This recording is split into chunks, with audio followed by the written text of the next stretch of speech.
la noticia requiere profundidad. En Notimundo están los protagonistas de la noticia. Y saludamos a esta hora al economista Osvaldo Erazo, él es secretario ejecutivo de la Cámara Nacional de Distribuidores de Derivados del Petróleo. Economista, muy buenas noches y gracias por acompañarnos. Le saluda María del Carmen Álvarez. Economista, no le logramos escuchar, creo que tiene en mute su micrófono, sería bueno si le puede ajustar, ponerlo en volumen. María del Carmen, perfecto. Muchas gracias por la invitación y a través suyo un cordial saludo a toda la audiencia de FM Mundo. Economista, un nuevo ajuste pues en el precio de los combustibles. En este punto, ¿cómo se prevé que terminaría el cierre de los precios en este año, en lo que queda de este año? Bueno, en primer lugar, este incremento del precio se lo veía venir. Uh-huh. Sí, es el 8º mes consecutivo de incremento del precio de la gasolina extra y del Ecopaís, que llega a $2.50 por galón. No olvidemos que la gasolina similar y de mejor calidad que se utiliza en Colombia, según los datos de Global Price al 4 de octubre, uh-huh, están en $2.29 y acá estamos con $2.50. O sea, y supuestamente nuestro precio sigue subsidiado. Eso significa que van a seguir subiendo los precios de la gasolina extra y del Ecopaís. Uh-huh. En lo que se refiere al diésel, el diésel ya sería por 16 meses consecutivos el incremento. A este momento estaría llegando a $1.70 prácticamente. Sí, que son precios que realmente, no olvidemos de que el consumidor ha estado acostumbrado a tener un precio subsidiado y se le está eliminando estos precios y se está llegando a precios que ni siquiera en la medida de shock que nos pusieron en octubre del 2019, uh-huh, ni siquiera en ese momento tuvimos los precios que tenemos este ratito con los precios de la gasolina extra. En ese tiempo estuvo en $2.39 y este rato está en $2.50. En $2.50, en ese momento incluso se llegó cuando fue con $2.39. Se reconoció un margen de comercialización de 5 centavos adicional para las estaciones de servicio porque por 18 años no se había revisado, uh-huh, el margen. Y más bien, al eliminar los precios, se eliminaron ese margen, pero con los incrementos graduales consecutivos durante 2 años. Se regresó a ese precio, se superó ese precio, pero el margen no se reconoce para las estaciones de servicio que están trabajando con límite financiero crítico. Uh-huh. Y aparte de eso, siguen ajustándonos supuestamente a precios internacionales. ¿A cuáles precios internacionales? No nos dicen cuál es el precio. No hay claridad. Desde el principio no ha habido claridad en eso. Ahora, también hay que tomar en cuenta, economista, es imposible, digan lo que digan, no considerar que haya un traslado de ese aumento de precios a los ciudadanos, porque finalmente esa es la consecuencia. Si hay un aumento de costos, obviamente se van encareciendo los productos, se encarecen los productos alimenticios, se encarecen los insumos agrícolas, es decir, afecta a todos los ciudadanos, a los ciudadanos de clase baja, media, alta, o sea, todos los ecuatorianos nos vamos a ver afectados por eso, porque obviamente ese traslado, por ese aumento, está encareciendo obviamente los productos.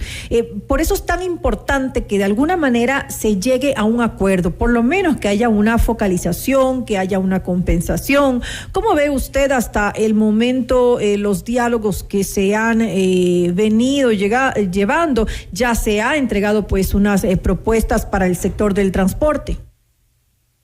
Como usted dice, este tema de los precios de los combustibles, de los subsidios a los combustibles, es un tema que nos incluye a todos.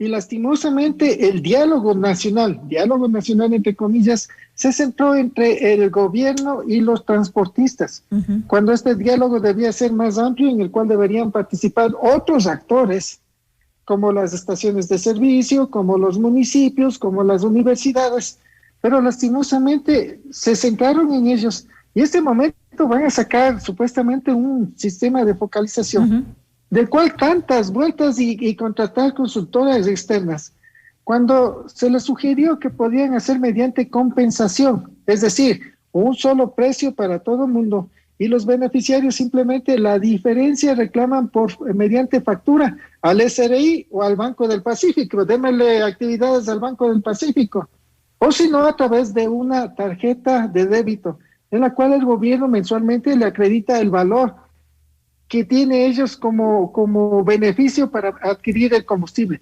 Pero lastimosamente se centraron en ellos. Uh-huh.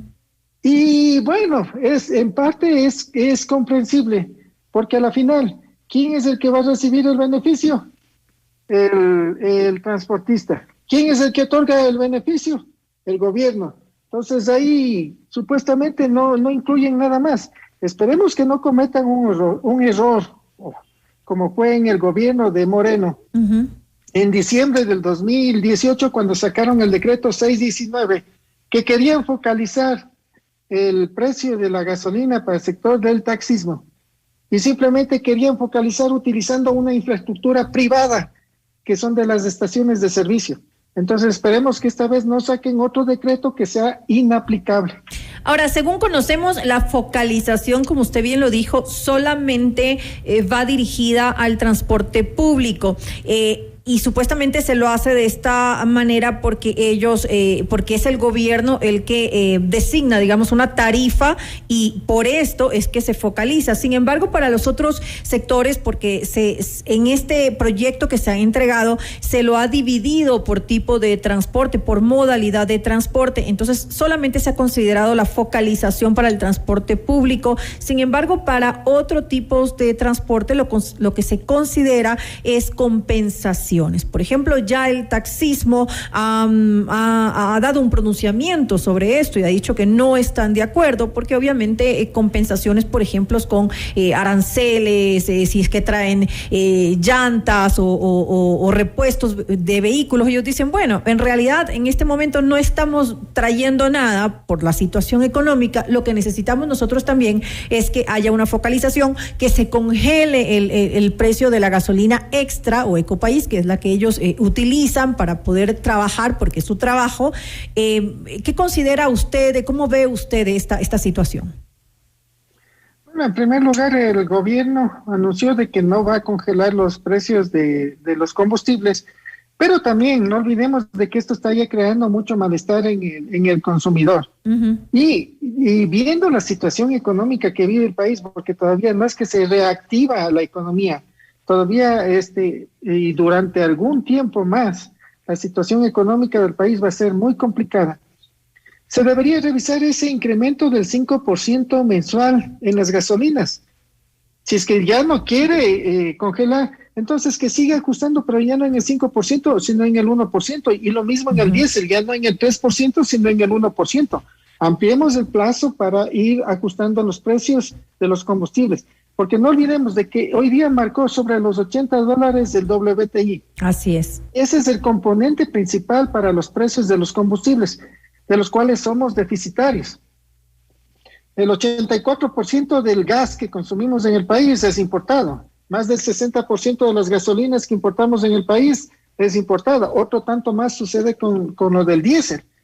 Entonces, claro, los precios internacionales nos ajustan, pero también sí es súper conveniente, es necesario de que se transparente cómo se está calculando los precios, mejor dicho, la tabla de subsidios que elabora Petroecuador, porque supuestamente estamos nosotros con un precio ya de $2.50, uh-huh. Mucho más caro que el precio de Colombia, y supuestamente según la tabla de Petroecuador sigue subsidiado el combustible. O sea, ya queda ¿Hasta dónde vamos a llegar con el precio de los combustibles?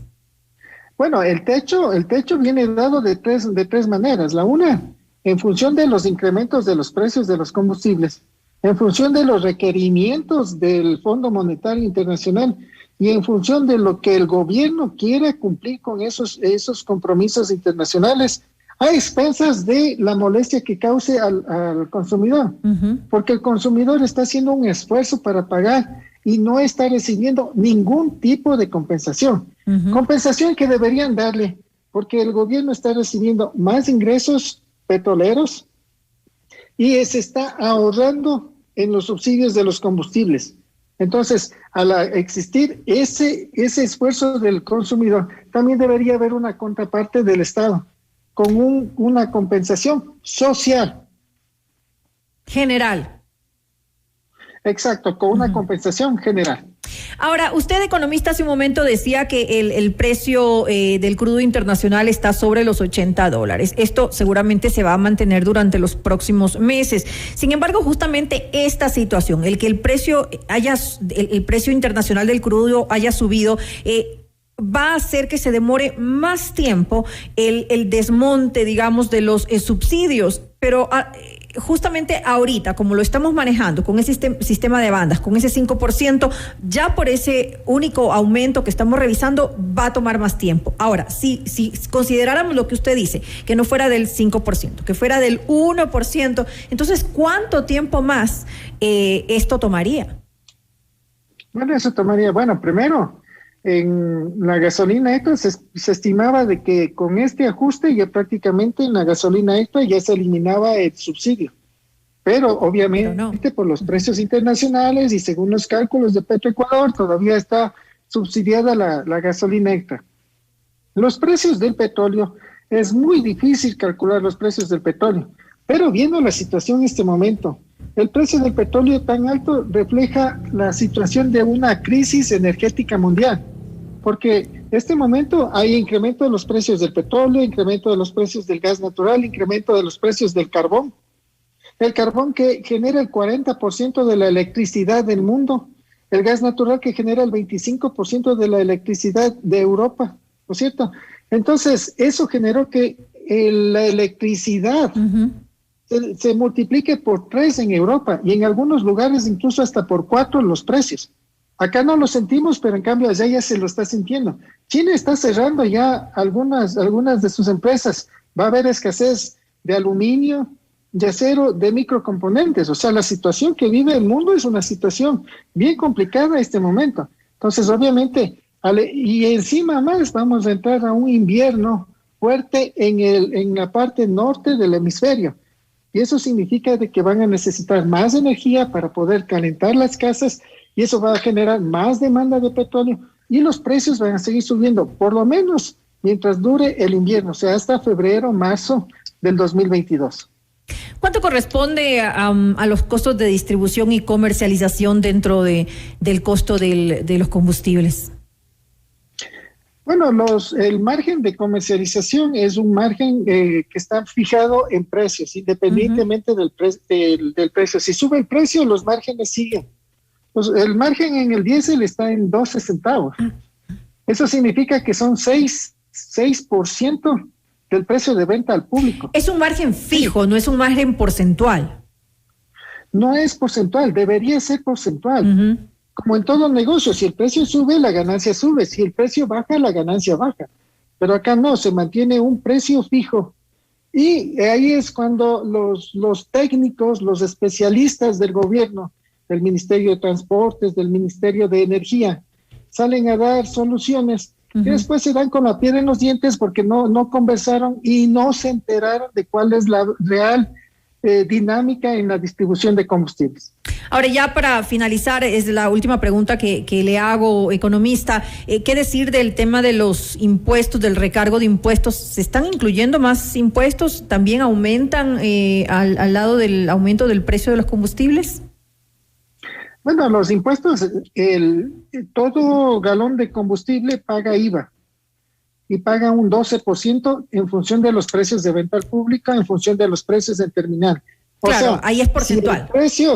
Si el precio sube, ahí sí es porcentual. Ahí sí es porcentual, claro. Y se paga más. Lo que no pasa con el margen de comercialización, que es compartido fijo entre los distribuidores, transporte y comercializadores.